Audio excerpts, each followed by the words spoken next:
You're talking about the introduction of Hermione Baddeley.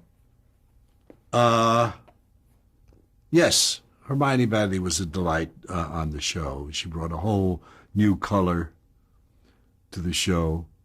And talk about knowing comedy.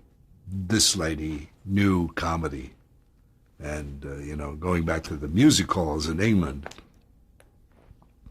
And she fit right in and went on for a few years. I don't know how many years she was with the show. 3, I guess, 2, 3. And I don't know what else to say about her. We had a little romance going with character actor Pat. Can't think of his second name. Wonderful Irish actor. And that little cute romance they had going, which was fine. And she handled Maud in a different way than Esther Roll's character did. She was very superior in her manner. Let's talk about the character Vivian. Oh, well, Vivian, Vivian had more changes of hairstyle. Rue had more changes of hairstyle than any character I've ever seen. Every 2 or 3 weeks would be an entirely new hairdo. When she first came on, yes? Oh, go on. When she first came on, which was the first abortion show, which I did not direct, her hair was gray like Maud's. Maud had salt and pepper, and she was the same. They were classmates at school. They were school chums. And then she was so good that Norman and Rod decided that they had to make her into a running character. So she became Maud's friend, and then they introduced her to Conrad Bain, who was the doctor, the reactionary right-wing friend who lived across the street, and start kindling a romance between the two of them. And of course, they eventually got married and lived cheek by jowl with Maud and Walter. So they were always in and out of the door and provided wonderful episodes. But Rue McClanahan as an actress. Rue is a brilliant actress. There was hardly anybody on that show that was not top-notch. They were all, Norman did have one of the keenest, and it's a great gift. People don't realize what a gift it is. He had a keen nose for an actor's being cast in a specific part. He just, as soon as he saw somebody that fit his image of a part, it was always right. I never knew Norman to be wrong about casting. Well, maybe once or twice, but not seriously, not in any big characters. He had a great gift for that. We would be sitting side by side and hearing actors read for parts. And the director in me would say, oh, that person would be right. I know what I could do to fix it to make him right, to make it exactly what we want. And Norman would have none of it. He waited for the person that was right for the part and needed no fixing, just needed direction, He had a great, great instinct for that. Let's talk about Bea Arthur herself. Bea is one of the finest comedians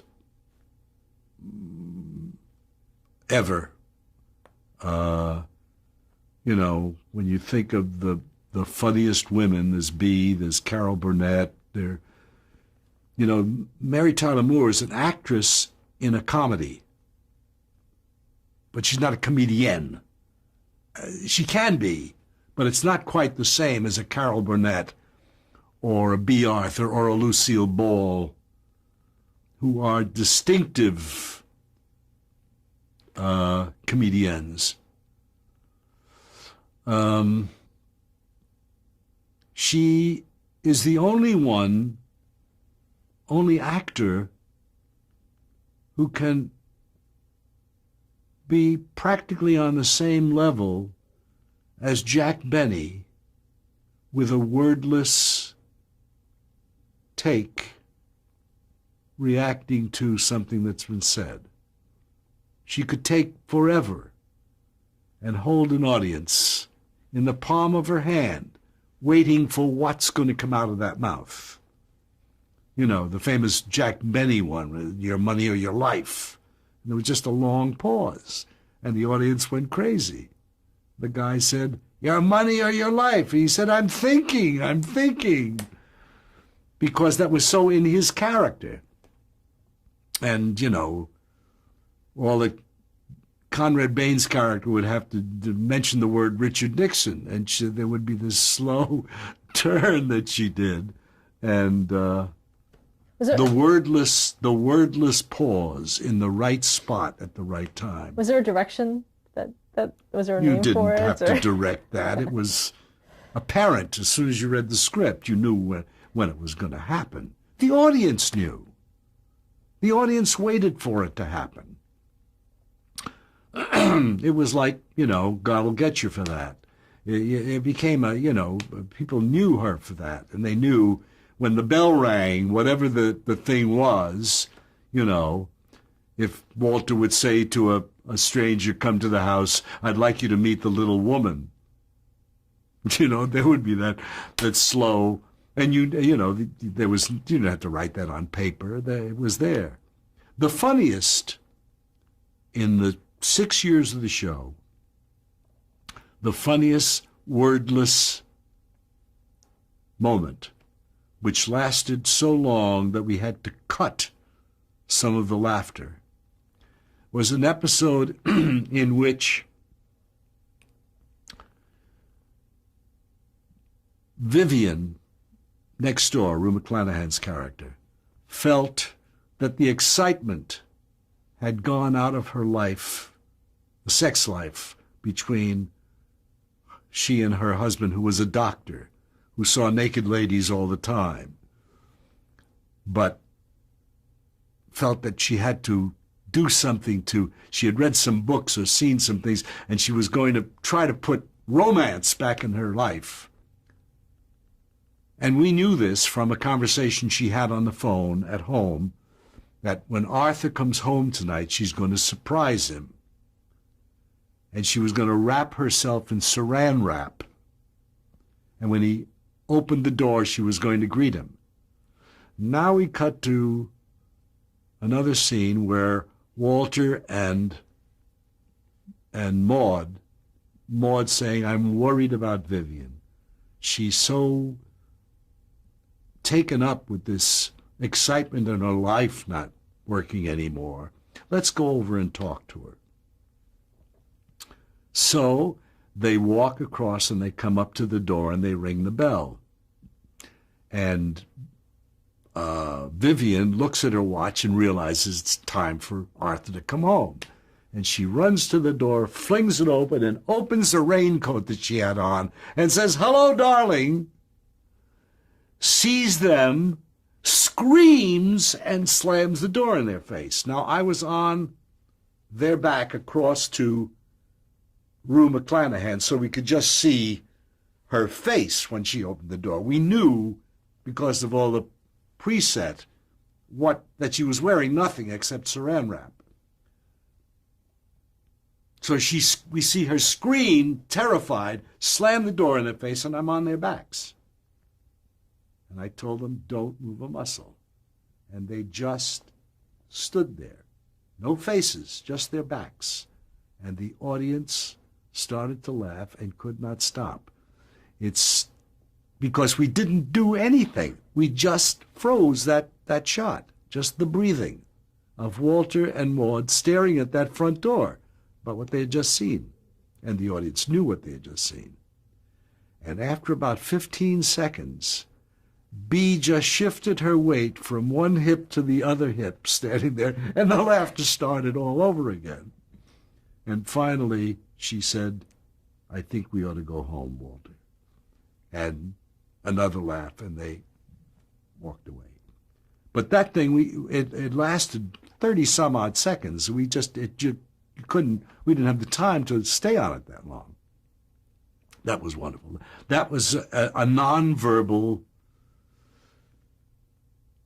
take that the actors and the director decided upon, of being daring enough to not do anything and just let the audience read what was going on in these two minds without even seeing their faces. That was fun. The other memorable Maud, and my favorite Maud probably, was The Psychiatrist show, which was a tour de force I don't think has really been matched in television. It was Maud's visit to a psychiatrist because her life seemed to be falling apart, and she decided to go. And she had been, we found out the week before that she was seeing a psychiatrist. This was the visit. She came in the door, and the camera was across the back of the psychiatrist toward the door as she walked in and sat down at the desk opposite him. She said, "Good morning. I don't know what I'm doing here, doctor. I shouldn't be here. There's no reason for me to be here." And she talked for the entire half hour without, the psychiatrist had two grunts. He had a grunt when she sat down, and he had a grunt later on in the show before she left. And the rest of it was all stream of consciousness of a woman talking to a doctor about her marriage and about her as a child growing up, and her father and the love-hate relationship with her father, and how she hated herself because she hadn't been kind enough to her father, because she knew that he loved her. And it was a wonderful, wonderful show. And she just went on. And in a situation comedy show, nowadays even more, but in those days, you would have up to a couple of hundred camera cuts, from this person to that person, to a master shot, to an over-shoulder shot, depending on what was dictated in the script. In that entire half hour, because I wanted to keep the director out of it, I wanted the audience to not be conscious there was even a camera, I had 13 camera cuts in the entire half hour. I staged it so that the camera was able to follow her, and the only time I would cut the camera to another angle is when she turned her back to walk away, so that I picked her up on another camera.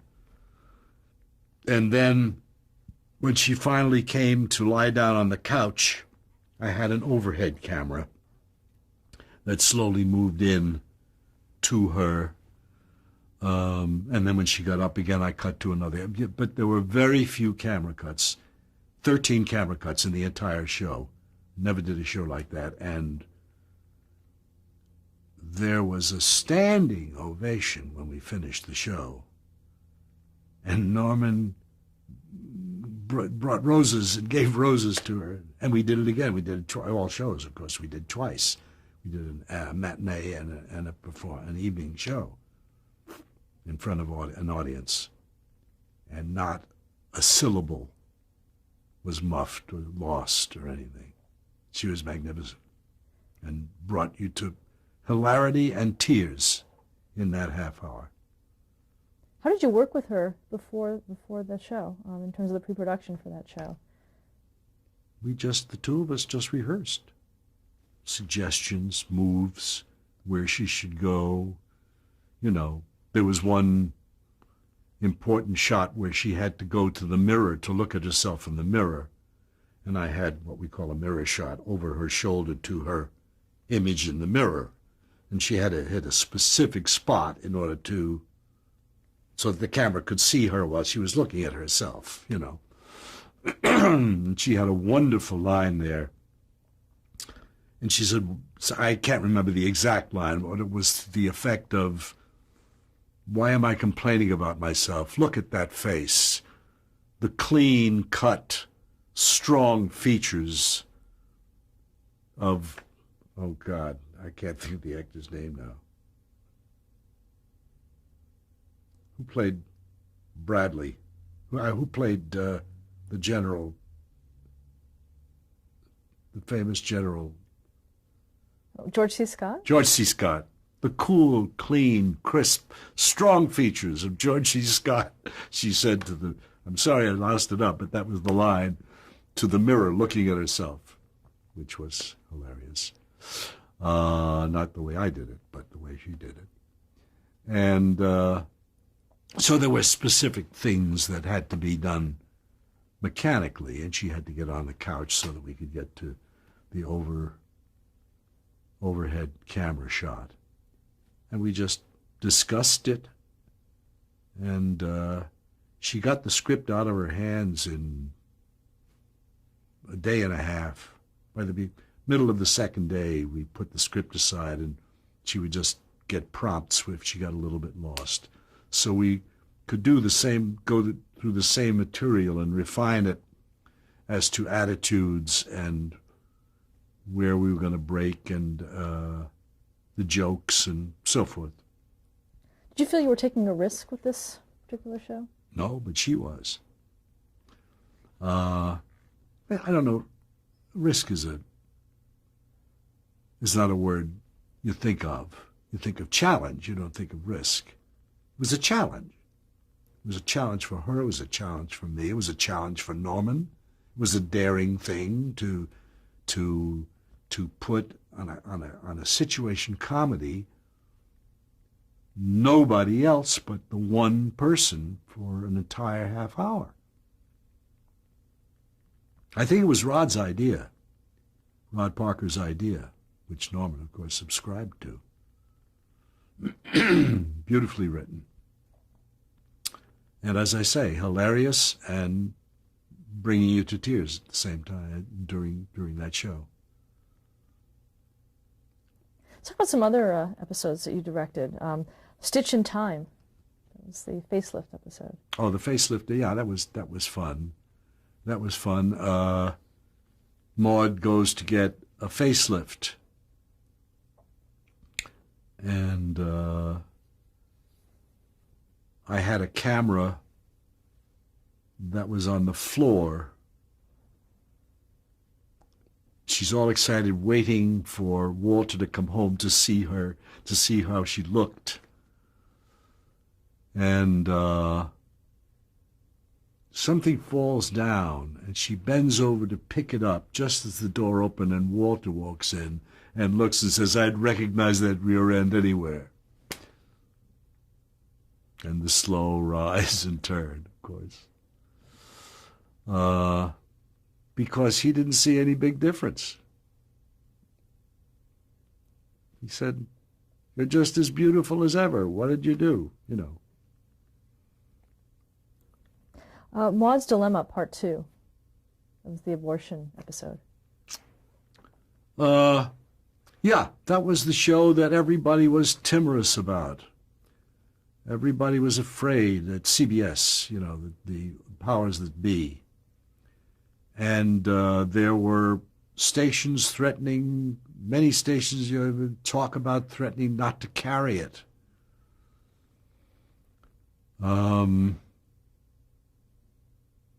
And it was beautifully written, Susan Harris.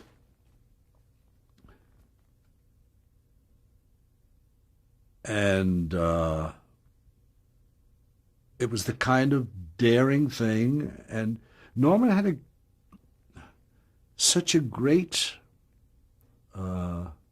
sense of timing about when to be daring. When was the right time to be daring? And he almost always hit that on the nose. The country was ready for that show, although the fearful people were not. The right of a woman to choose what happens with her own body, etc., etc., etc. It's still divided. The country is still divided on it. But at least it's now legal and talked about, you know. But then it was not. And we did the show. I think there were 2 stations that canceled it. And there was absolutely no bad reaction. It was got a high rating and applause from everybody because, well, the thing was, the sales department at CBS said we're going to lose clients. We're afraid they won't, you know, and so forth. And William Paley, the head of CBS, finally got into it. And he said, in effect, this was reported back, he said, in effect, look, Norman Lear has never embarrassed this network. And I think if he says it's not a wrong thing to do and it will be done with taste, we have to leave him alone and let him do it. And that was the big boss. That was Paley. And, of course, we did do it. It was tasteful. It was a dilemma. It was done with compassion. It was done with all the thought involved. And was a national topic. As a matter of fact, Life magazine used to have a cover with just the headlines of the year. And one of the headlines of the year was Maud's abortion on the cover of, at the end of the year, the Life magazine. So that was a happy, good, it was a good moment. Life of the Party, where Walter is an alcoholic. Yes. We explored alcoholism, as we explored almost every social problem in that show. And Walter, it was 2 or 3 parts, 2 or 3 part, 2 or 3 episodes to get through that storyline. And it wound up, his realization that he was not in control wound up when he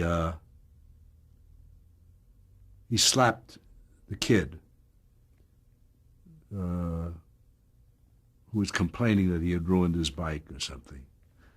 And he realized he had gone over the line. His grandchild, Carol's son. Philip. Yeah. And he stopped. And in a strange kind of way, it paralleled what happened in real life with Sid Caesar and his kid. When, you know, Sid was very heavy into drinking at one time. And the kid saw him going for a bottle. I don't know the exact circumstance, but he said, "Please don't, Daddy. Don't drink, Daddy." And Sid said, "Why not?" "Because you make me afraid. You make us all afraid when you drink." Because he went nuts when he drank. He was a very strong man. He used to break things. And when the kid said that, he took the bottle that was in his hand and threw it out the window, and to this day has never had a drink. Because the realization of what he was doing to his child. So it was a kind of, that kind of thing that was written in Walter's realization. So it was written with that in mind? I don't know, but I say there's a parallel there because everybody in show business knew that story. Vivian's decision. Vivian wants a divorce. I don't remember it. Was Emmy nominated? I don't remember it. Okay, and Walter's heart attack. Walter's heart attack was very funny. Walter, there was a girl who worked at the store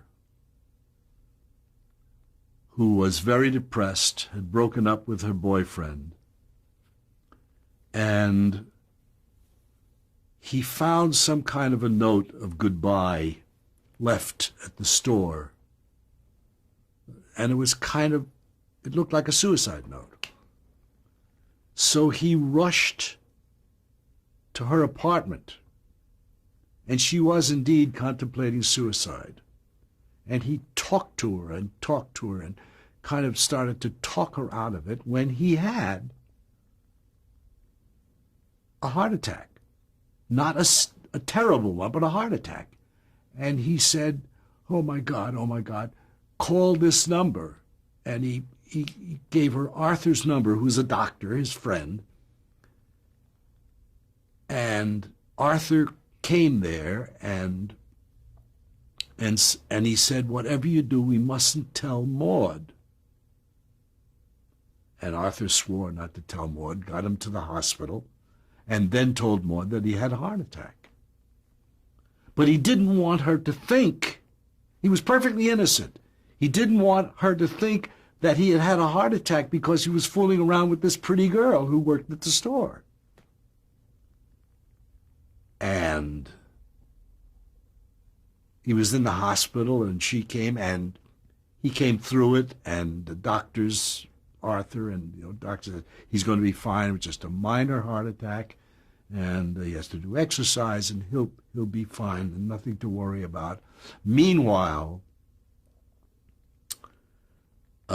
we had a wonderful pantomime scene between Rue and Bea, where Arthur called his wife, Rue, to tell her that Walter had a heart attack.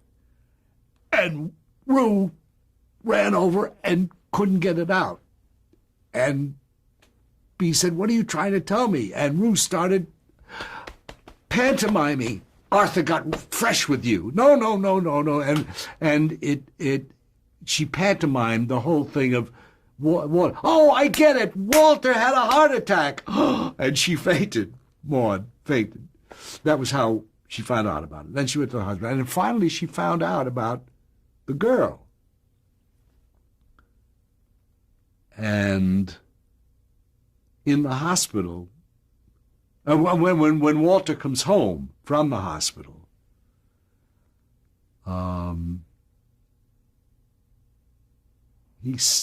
she says, you had a heart attack at that girl's apartment. Arthur, the doctor, accidentally lets it slip in Maud's hearing that he had the heart attack at the girl's apartment. So Maud is chewing on that mentally, and he comes home, and she says, where were you when you had the heart attack? He said, I was, yeah. And he looks at Arthur, and Arthur says, I'm sorry. I let it out of the bag, and he leaves. And he says, nothing happened. It was nothing. She says, it's okay. It's okay. I'm only concerned that you're well. Now that you're well, everything's fine. And she gives him a big hug, and over his shoulder, she said, you son of a bitch. And that had never been done on television. Stop there to change the tape. That's a good